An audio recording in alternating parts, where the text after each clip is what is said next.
হলো যারা ব্যবসা করে অথবা যারা ব্যবসা করে না কিন্তু তারা ব্যবসা করতে চায়, অথবা যারা ব্যবসাটা বুঝে না তাদেরকে একটু অনুপ্রাণিত করা, উদ্বুদ্ধ করা যে আপনার ব্যবসা করুন অথবা এভাবে ব্যবসা করুন। কারণটা কি? কারণটা হলো গোটা পৃথিবীতে ভিক্ষুক কারা বলেন তো? গোটা পৃথিবীতে ভিক্ষুক জাতি কারা? অধিকাংশ মুসলমানরা। অধিকাংশ ভিক্ষুক জাতি মুসলমানরা। আফ্রিকাতে যারা আছে তাদের কি অবস্থা? এশিয়াতে যারা আছে তার কি অবস্থা? আপনি বলেন পৃথিবীতে সবচেয়ে ধনী রাষ্ট্র কারা বলেন তো? ইউরোপ, আমেরিকা, চায়না, এগুলো কি একটা মুসলিম কান্ট্রি? তো কেন মুসলমানরা গরিব থাকে? অথচ মুসলিমরা কি আল্লাহ সুবহানাহু ওয়া তাআলার ইবাদত করে না, আল্লাহর আনুগত্য করে না? যদি ধনী থাকার কথা কারো থাকে তাহলে কাদের থাকা উচিত? মুসলিমদের থাকা উচিত। এবং মুসলিমরা কি হঠাৎ করে গরিব হয়েছে? আগ থেকে গরিব? তার মানে হঠাৎ কি গরিব হয়েছে? এর আগে তো মুসলিমরা গরিব ছিল না। মুসলিমরা গোটা পৃথিবীতে অর্থনৈতিকভাবে গোটা পৃথিবীকে নেতৃত্ব দিয়েছে 1200 বছর। কত বছর? 1200 বছর সারা পৃথিবীতে অর্থনৈতিক নেতৃত্ব দিয়েছে মুসলমানরা। ব্যবসা বাণিজ্য করেছে মুসলমানরা। যখন গোটা পৃথিবীর মানুষ ট্রেডিং বুঝতো না, ট্রেডিং যেমন আপনারা যেটা ট্রেডিং করেন, আমি বিজনেস পড়াই তো কিছু টার্ম আমি জানি।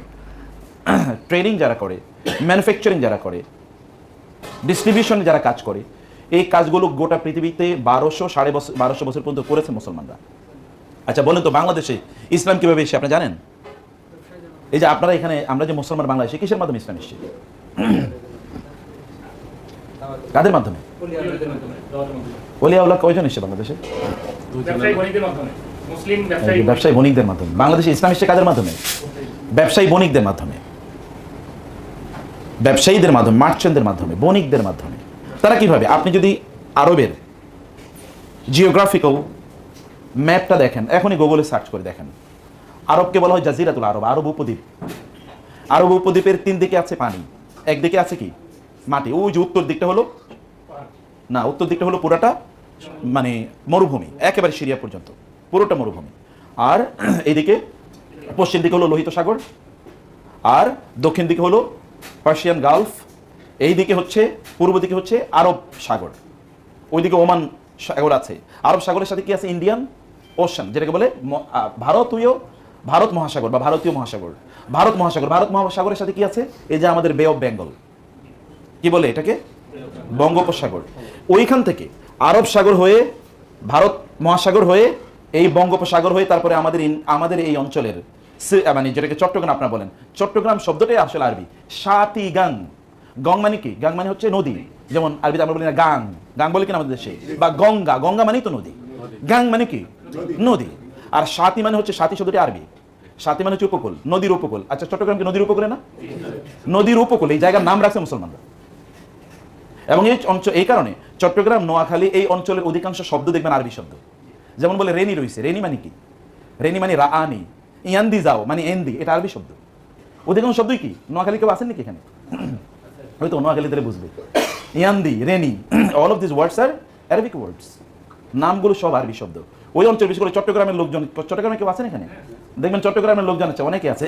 চট্টগ্রামের লোকজনে দেখবেন একটা অ্যারাবিক ভাব আছে, কথাবার্তার মধ্যে অ্যারাবিক উচ্চতা। সবাই এরকম মোটা তাজা এরকম হয়, সবাই না, যারা অরিজিনাল ওইখান থেকে এসছে।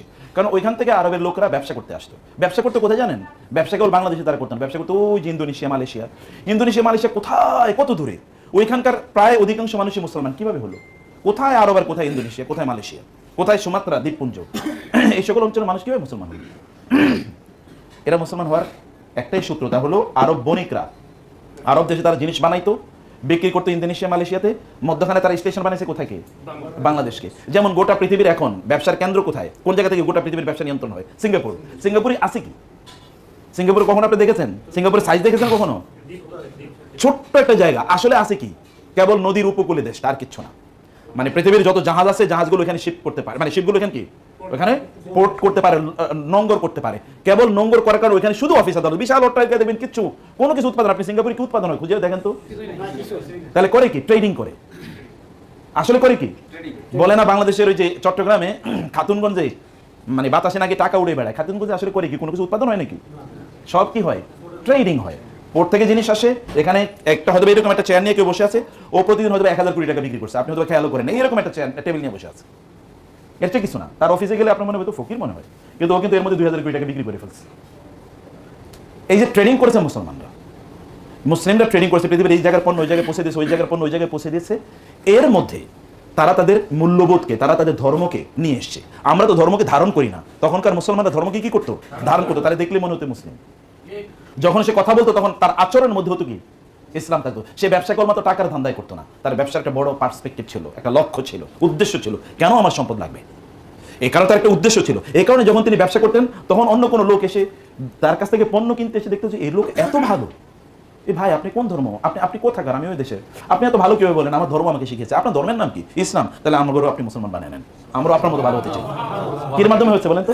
ব্যবসায়ের মাধ্যমে। আমি অনেকক্ষণ ওয়াজ নসিহত করে গেলাম, আপনার মাঝে এই কান দিয়ে ঢুকলো, ওই কান দিয়ে বের হয়ে গেল, কিন্তু যখন আপনার সাথে আমি আচরণ করব, আচরণে যখন আপনি অভিভূত হবেন তখন বলবেন এই লোকটা পড়লো কোথায়, শিখলো কোথায়, এর বংশ কি, তখন আপনি এগুলো খোঁজা শুরু করে দেবেন। আদারওয়াইজ বক্তৃতা দিয়ে গেছে, বক্তৃতা তো সবাই ভালো দিতে পারে, বাঙালি তো বেশি ভালো বক্তৃতা দেয়। তাইলে আরব বণিকরা গোটা পৃথিবীতে ইসলাম পৌঁছে দিয়েছে। আমেরিকাতে ইসলাম পৌঁছেছে আরব বণিকরা। আমরা বলি আমেরিকা আবিষ্কার করেছে কে? কলাম্বাস। আমেরিকাকে আবিষ্কার করেছে, বলে না কলাম্বাস? কিন্তু কলাম্বাসের 477 বছর আগে মুসলমানরা আমেরিকা গিয়েছে। কলাম্বাসের কত আগে? 477 বছর। কিন্তু এটা আমরা জানি না, কারণ ইতিহাস লিখছে ইউরোপিয়ানরা, খ্রিস্টানরা। আমাদের নাম ওরা বাদ দিয়ে দিয়েছে, এই কারণে আমরা এটা জানিও না। যাই হোক, আমি বলছি তাইলে কেন ব্যবসায়ীদেরকে কেন উদ্বুদ্ধ বা অনুপ্রাণিত করা দরকার? এটা একটাই মাত্র কারণ, তা হলো আপনি যদি ব্যবসায়ী হন তাহলে আপনি আপনার সাথে ইসলাম নিয়ে যাবেন। ব্যবসায়ীরা সবচেয়ে বড় দায়ী। দাওয়াতি কাজ সবচেয়ে বেশি কারা করতে পারে? ব্যবসায়ীরা করতে পারে। এখন বলেন তো, গোটা পৃথিবীতে লোকেরা, অধিকাংশ লোকই খ্রিস্টান হয়ে যাচ্ছে, কি কারণে বলেন তো? এখন গোটা পৃথিবীতে অধিকাংশ লোকই খ্রিস্টান হয়ে যাচ্ছে, কারণ আপনি খ্রিস্টান হলে টাকা পয়সা পাবেন, খ্রিস্টান হলে একটা ভালো জীবন যাপন করতে পারেন। ওরা ব্যবসা করছে, সব মানুষ। আমাদের ইউনিভার্সিটি স্টুডেন্টরা বলে, স্যার আমরা যদি আল্লাহরই সত্যিকার অর্থে আনুগত্য করি, আল্লাহ যদি আমাদেরকে ভালোবাসেন, আমরা আল্লাহকে ভালোবাসি, তাহলে গোটা পৃথিবীতে আমরা সব জায়গায় মার খাচ্ছি কেন? আচ্ছা, এখানে এই যে মায়ানমারে মার খাই আমরা, এই যে কাশ্মীরে আমরা মার খাচ্ছি, এই আফগানিস্তান কিছুদিন আগে মার খেয়েছে, ইরান কিছুদিন আগে মার খেলো, এরপরে কি আপনার গাজায় তো প্রতিদিনই মার খাচ্ছে, আফ্রিকাতে প্রতিদিন মার খাচ্ছে। কোন জায়গায় মুসলমানরা মার খাচ্ছে না? অথচ মুসলমানরা কার ইবাদত করে? তাহলে আল্লাহ তাআলা মুসলমানদেরকে রক্ষা করার কথা না? রক্ষা করার কথা কিনা? তো তাহলে মুসলমানরা তো সব জায়গায় মার খাচ্ছে, তাহলে প্রবলেমটা কোথায়? প্রবলেমটা কোন জায়গায় আসলে? এটা আমাদেরকে এটা অবশ্যই খুঁজে বের করা দরকার, সমস্যাটা আমাদের কোন জায়গায়।